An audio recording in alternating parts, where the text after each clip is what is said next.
like if you found the video valuable. Neha had just started her new job at a consultancy firm in a towering glass building downtown. On her first morning, she admired the polished marble lobby, the gleaming security gates, and the quiet hum of activity. She swiped her ID and walked toward the row of elevators, sipping her coffee. Inside the elevator, she noticed something strange. The buttons ran neatly in a row, 1, 2, 3, all the way to 12. But after 12, it skipped directly to 14. There was no button for 13. She chuckled to herself. Superstition, she muttered. Many buildings avoided labeling a 13th floor. Still, her curiosity lingered. By the second week at work, Neha couldn't shake the thought.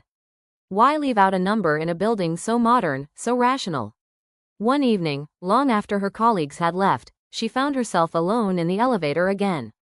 This time, she pressed both 12 and 14 at once, just to see what would happen. The elevator jolted, hard enough to make her stumble. The lights flickered. Then, with a deep groan of machinery, the doors slid open. Neha blinked. She was on a floor that shouldn't exist. The carpet was old, faded in patches. The fluorescent lights buzzed and flickered overhead. Cubicles lined the space, but they looked abandoned. Papers were scattered across desks. A phone somewhere was ringing, shrill, insistent, but no one answered.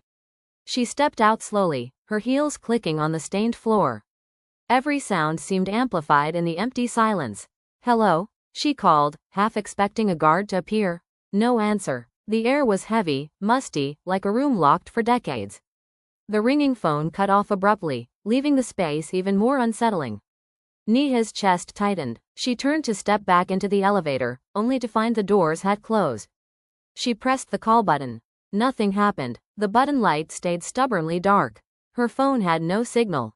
A draft of cold air swept down the corridor, carrying with it the faint smell of burning plastic. Neha's heartbeat thundered in her ears. She moved further inside, searching for another exit. As she passed a cubicle, she froze. Someone was sitting at the desk. A man in a gray suit, head bent over a file. She almost laughed with relief.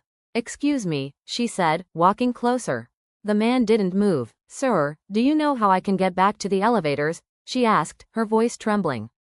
Slowly, he raised his head. His face was pale, eyes sunken, lips moving silently as if whispering to himself. But his chest didn't rise or fall. He wasn't breathing. Neha stumbled back, knocking into a chair. The man's eyes followed her, and in unison, so did dozens of heads. People she hadn't noticed before, slumped in cubicles, crouched by filing cabinets, standing near the windows, turned to look at her.